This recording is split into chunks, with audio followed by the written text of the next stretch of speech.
The record ವಿಶೇಷ ಕಾರ್ಯಕ್ರಮಕ್ಕೆ ಸ್ವಾಗತ. ನಾನು ಹನುಮಂತ ದುರ್ಗದ್. ಈ ವಾರದ ಆಫ್ ದ ರೆಕಾರ್ಡ್ ಕಾರ್ಯಕ್ರಮದಲ್ಲಿ ಕರ್ನಾಟಕ ವಿಧಾನ ಪರಿಷತ್ನ ವಿರೋಧ ಪಕ್ಷದ ನಾಯಕರಾದಂತಹ ಚಲವಾದಿ ನಾರಾಯಣಸ್ವಾಮಿ ಅವರು ನಮ್ಮ ಜೊತೆಗಿದ್ದಾರೆ. ಅವ್ರ ಜೊತೆ ಮಾತಾಡ್ತಾ ಹೋಗ್ತೀನಿ. ಸರ್ ನಮಸ್ಕಾರ, ಕಾರ್ಯಕ್ರಮಕ್ಕೆ ಸ್ವಾಗತ. ಸರ್ ನಮಸ್ಕಾರ.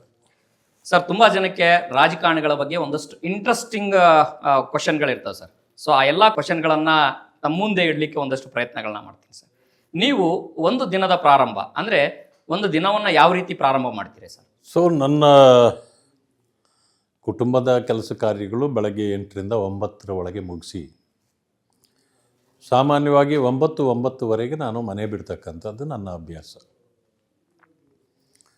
ಕೆಲಸ ಇರಲಿ ಬಿಡಲಿ, ಬಟ್ ಗಂಡಾದವನು ಮನೆಯಲ್ಲಿ ಕೂತ್ಕೊಳ್ಬಾರ್ದು ಅಂತ ಕಥೆ ಹೇಳ್ತಾರೆ.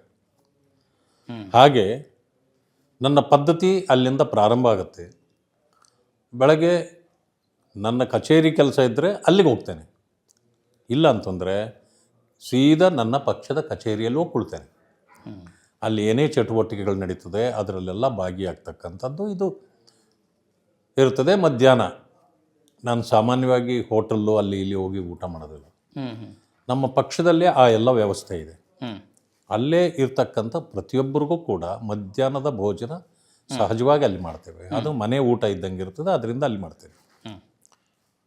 ಇಲ್ಲ ಅಂತಂದರೆ ಅಲ್ಲಿಂದ ಮತ್ತೆ ನನ್ನ ವಿಧಾನಸೌಧ ಕಚೇರಿ ಅಥವಾ ಎಲ್ಲಿ ಜನ ಸಂಪರ್ಕ ಇದೆ ಅಲ್ಲಿಗೆ ಹೋಗ್ತೇನೆ. ಯಾಕೆಂತಂದರೆ ಬಂದ ಜನ ನನ್ನನ್ನು ಸುಲಭವಾಗಿ ಭೇಟಿ ಮಾಡಲಿಕ್ಕೆ ಅಂತೇಳಿ. ಅದಾದ ನಂತರ ಮೊದಲೆಲ್ಲ TV ಮಾಧ್ಯಮಗಳಲ್ಲಿ ಚರ್ಚೆಗೆ ಹೋಗ್ತಿದ್ವಿ. ಹಾಗಾಗಿ ಒಂದು ಚರ್ಚೆಗಳಲ್ಲಿ 7 ಅಥವಾ 8 ಗಂಟೆವರೆಗೂ ಚರ್ಚೆಗಳಿರ್ತಿತ್ತು, ಅದಿರ್ತಿತ್ತು. ಅದಾದಮೇಲೆ ಮನೆಗೆ ಹೋಗ್ತಿತ್ತು. ಈಗ ಬಹುಶಃ ಅದೆಲ್ಲ ಹೋಗೋದಿಲ್ಲ ನಾನು. ಆ ಕಾರಣದಿಂದಾಗಿ ಒಂದು ಕೆಲಸ ಇಲ್ಲ ಅಂತಂದರೆ 6-7 ಗಂಟೆಗೆ ಮನೆಗೆ ಹೋಗ್ತೇನೆ. ಮತ್ತು ಯಾವುದೇ ಹೊರಗಡೆ ಹೋಗ್ತಕ್ಕಂಥದ್ದು ಇಂಥ ಅಭ್ಯಾಸ ನನಗಿಲ್ಲ. ಸೊ ಅದರಿಂದಾಗಿ ಇಡೀ ದಿನವನ್ನು ನಾನು ನನ್ನ ಇದು ಕುಟುಂಬ ಮತ್ತು ನನ್ನ ಚಟುವಟಿಕೆಗಳಿಗೆ ನಾನು ವಿನಿಯೋಗ ಮಾಡ್ತೇನೆ. ಸರ್, ಈಗ ರಾಜಕಾರಣಿಗಳಂತಂದು ಹೇಳಿದ್ರೆ ಸಹಜವಾಗಿ ದಿನನಿತ್ಯ ಈ ಚಟುವಟಿಕೆಗಳಿತ್ತು, ಇದರ ನಡುವೆ ಕುಟುಂಬಕ್ಕೆ ಟೈಮ್ ಕೊಡ್ಲಿಕ್ಕೆ ಆಗುತ್ತಾ ಸರ್ ನಿಜವಾಗ್ಲೂ?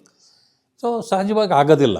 ಯಾಕಂತಂದರೆ ನಾವು ಹೆಚ್ಚು ನಮ್ಮ ಚಟುವಟಿಕೆಗಳಲ್ಲಿ ನಾವು ತೊಡಗಿಕೊಂಡಿರ್ತೇವೆ. ಆದರೂ ಕೂಡ ಕುಟುಂಬ ಕೇಳಿದಾಗ ಅವರ ಇದಕ್ಕೆ ನಾವು ಸ್ಪಂದಿಸಬೇಕಾಗ್ತದೆ. ಯಾಕಂತಂದರೆ ನಾವು ನಮ್ಮ ಕುಟುಂಬಕ್ಕೆ ಸಮಯ ಕೊಡಲಿಲ್ಲ ಅಂದರೆ ಬೇರೆಯವ್ರಿಗೆ ಆಗಿ ಕೊಡೋಕ್ಕಾಗತ್ತೆ. ಹಾಗಾಗಿ ಅಷ್ಟೊಂದು ದೊಡ್ಡ ಸಮಸ್ಯೆ ಏನಿಲ್ಲ. ಕೆಲವು ಸಾರಿ ಈ ಪ್ರವಾಸ ಕಾರ್ಯಕ್ರಮಗಳು ಅದು ಇದು ಆದಾಗ ಹೆಚ್ಚು ದಿನಗಳ ಕಾಲ ನಾವು ಹೊರಗಡೆ ಸುತ್ತಬಹುದು. ಆದರೆ ಬೆಂಗಳೂರಿನಲ್ಲಿದ್ದಾಗ ಅಂಥ ದೊಡ್ಡ ಸಮಸ್ಯೆ ಆಗೋದಿಲ್ಲ ನನಗೆ. ಆರೋಗ್ಯದ ಕಡೆ ಹೇಗೆ ಗಮನ ಹರಿಸ್ತೀರಿ ಸರ್? ಸೊ ಆರೋಗ್ಯದ ಈಗ ಬೆಳಗ್ಗಿನ ಚಟುವಟಿಕೆಗಳಲ್ಲಿ ಬೆಳಗ್ಗೆ ಒಂದು ಸ್ವಲ್ಪ ಯೋಗಾಭ್ಯಾಸ ಮಾಡ್ತಕ್ಕಂಥದ್ದು, ಇಲ್ಲಾಂತಂದರೆ ಸಣ್ಣದಾಗಿ ಒಂದು ವ್ಯಾಯಾಮ ಮಾಡ್ತಕ್ಕಂಥದ್ದು, ವಾಕಿಂಗ್ ಮಾಡ್ತಕ್ಕಂಥದ್ದು, ಇಂಥ ಚಟುವಟಿಕೆಗಳನ್ನು ನಾವು ಮಾಡ್ಕೊಳ್ತೀವಿ. ಅದಾದ ಮೇಲೆ ಆರೋಗ್ಯ ಬಹಳ ಮುಖ್ಯ ಪ್ರತಿ ಮನುಷ್ಯನಿಗೆ. ಆ ಕಾರಣದಿಂದ ಈ ಡಾಕ್ಟ್ರುಗಳು ಏನು ಸಲಹೆಗಳನ್ನು ಕೊಟ್ಟಿರ್ತಾರೋ ಅದರ ಪ್ರಕಾರ ನಮ್ಮನ್ನು ನಾವು ತೊಡಗಿಸ್ಕೊಳ್ತೇವೆ. ಸರ್, ಪ್ರತಿಯೊಬ್ಬರ ಜೀವನದಲ್ಲಿ ಒಂದು ಮಹತ್ತರ ಘಟ್ಟ ಇರುತ್ತೆ ಸರ್. ಅಂದರೆ ಆ ಒಂದು ಘಟನೆಯನ್ನು, ದುಃಖ ಆಗಿರೋ ಘಟನೆಯನ್ನು ಮರಿಲಿಕ್ಕೆ ಆಗೋದಿಲ್ಲ ಅನ್ನೋಂತಹ ದುಃಖದ ಘಟನೆ ಏನಾದರೂ ಜೀವನದಲ್ಲಿ ನಡೆದಿದೆಯಾ ಸರ್ ನಿಮ್ಮ ಜೀವನದಲ್ಲಿ? ನನಗೇನು ಅಂತ ದುಃಖ ಅಂತ ಅನಿಸಿಲ್ಲ. ಈಗ ನನಗೆ ನನ್ನ ತಂದೆ ತಾಯಿ ಇಬ್ಬರು ಕೂಡ ಇಲ್ಲ. ನಮ್ಮನ್ನು ಸಾಕಿ ಸಲಹಿದವರು ಅಂಥವರನ್ನು ಕಳ್ಕೊಂಡಾಗ ಒಂದು ಸ್ವಲ್ಪ ದುಃಖ ಆಗಿದ್ದು ಅಂತಂತಂದರೆ ಅದು ಎಲ್ಲರಿಗೂ ಆಗ್ತಕ್ಕಂಥ ಸಹಜ ಘಟನೆ. ಅಂಥ ರೀತಿಯಲ್ಲಿ ನಮಗೂ ಆಗಿರ್ಬೋದು ಅಷ್ಟೇ. ಬಟ್ ವಿಶೇಷವಾಗಿ ನಮಗೆ ಆ ರೀತಿ ಆಗಿದ್ದಂತ ಏನಿಲ್ಲ. ಸಂತೋಷದ ಕ್ಷಣ ಸರ್?